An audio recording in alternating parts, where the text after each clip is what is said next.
Bonjour, je m'appelle Sandrine Durand, j'ai 49 ans. Je suis praticienne de santé en médecine alternative sur Nantes. Je suis arrivée en fait dans ce parcours de médecine holistique suite à une histoire de vie qui est très lourde et particulière. Je suis arrivée donc en 1968 autiste, Asperger, qui n'était pas du tout connu à l'époque. Et puis en 1990, j'ai eu un très grave accident. J'ai eu la chance, grâce à mes parents, de gérer de façon inconsciente les troubles autistiques à travers la musique, puisque je suis musicienne et j'ai l'oreille parfaite, comme beaucoup d'autistes, et également le lien au cheval, qu'aujourd'hui on appelle l'équithérapie, mais encore une fois, à l'époque, on ne parlait pas de tout ça. Et en concours hippique, j'ai eu un grave accident qui m'a amenée à avoir des troubles physiques extrêmement importants. Je suis restée plusieurs jours dans le coma.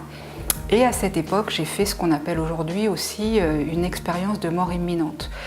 Donc tout ce parcours en fait des 20 années qui ont suivi l'accident, où j'ai beaucoup souffert, presque 24 heures sur 24, 7 jours sur 7, sans trouver de solution, sans comprendre pourquoi d'un seul coup les troubles liés justement au spectre autistique dont on ne parlait pas, et puis j'ai été diagnostiquée très tard, me posaient des problèmes. Je souffrais dans mon corps 24 heures sur 24, 7 jours sur 7.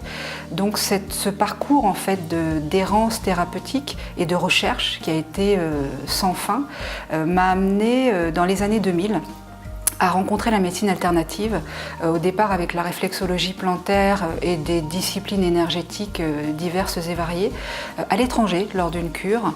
Et du coup, j'ai complètement changé ma vie qui était dans le commercial, le marketing, des choses très classiques, et j'ai décidé de me former à des pratiques alternatives.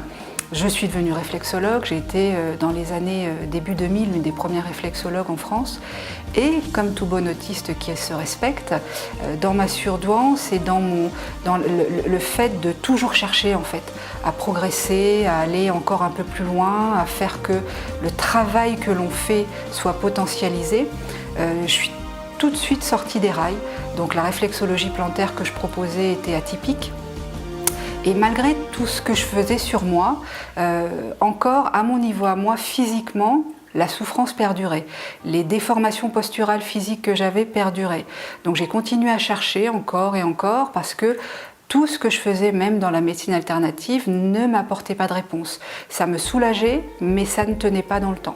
Et j'ai eu la chance fabuleuse, ça a été une des premières grandes chances de ma vie, de rencontrer en Hollande un Américain qui s'appelle Bob Cooley, qui a fait une découverte remarquable qui concerne le tissu conjonctif, communément appelé fascia. Et il s'est rendu compte que si on n'applique pas de la résistance dans l'acupression ou dans le mouvement pour libérer le fascia, ça peut durer une vie. On ne libère pas l'inflammation, on ne change pas la problématique posturale et les tensions qu'il y a dans le corps. J'ai donc, sur un coup de poker, décidé de prendre un billet d'avion, d'aller me faire soigner aux États-Unis. Et j'ai eu la chance qu'il accepte de me former de façon atypique parce que j'ai tout de suite senti le côté novateur et complètement différent de la technique qu'il a apportée, que lui appelle RFST. On sent vraiment du coup l'apport de la résistance dans le travail corporel. Et forte de ce travail-là, que donc j'avais fait pour moi, pour me guérir, et qu'il m'a enseigné, eh bien je suis revenue en France en 2010 et à Nantes particulièrement avec ce travail. J'étais toujours réflexologue, mais toujours dans ce côté très novateur et très avant-gardiste des autistes. J'ai décidé de commencer à parler de ce travail-là, mais encore ce faisant, j'avais des difficultés physiques qui persistaient, même si mon état s'était nettement amélioré. Et j'ai eu un autre choc marquant dans ma vie. C'était le deuxième important après l'accident, qui a été une rupture violente avec mon ancien compagnon, qui est ce qu'on appelle ma flamme jumelle. Donc aujourd'hui, je peux aussi apporter un accompagnement aux personnes qui se sentent dans ce chemin-là.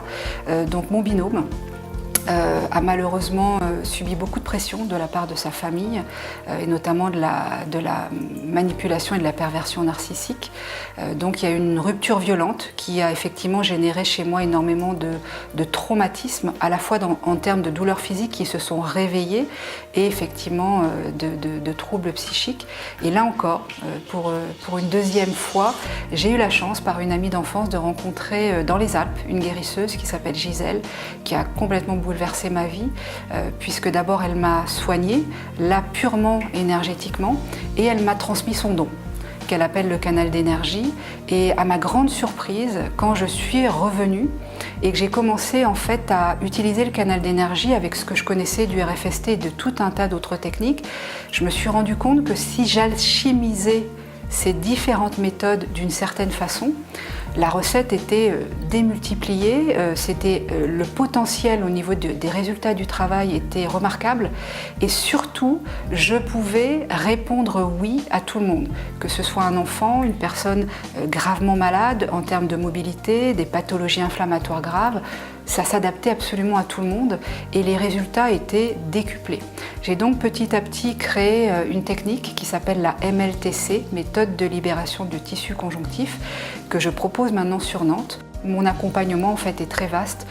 Il va des personnes qui ont des problématiques physiques et inflammatoires, j'oserais dire simples, aux personnes qui ont plus de besoins en termes de gestion de leur hypersensibilité qui peut être difficile, de troubles envahissants du développement justement par rapport aux personnes qui sont plus vers le spectre autistique, ou bien également aux personnes qui, et ça c'est plus récent, sont dans le chemin et dans l'expérience souvent très traumatisante des flammes jumelles.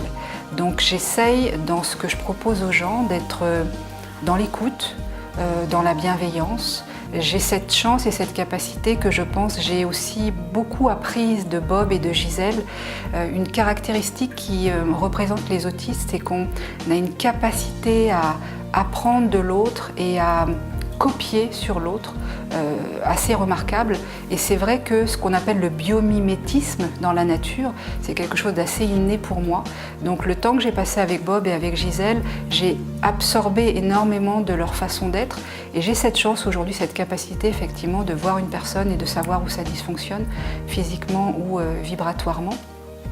Et mon travail est à la fois énergétique, physique, psychologique. J'essaye d'avoir cet accompagnement global et de répondre aussi aux demandes et aux besoins des personnes, parce que tout le monde n'est pas prêt ou n'a pas envie de faire certaines choses.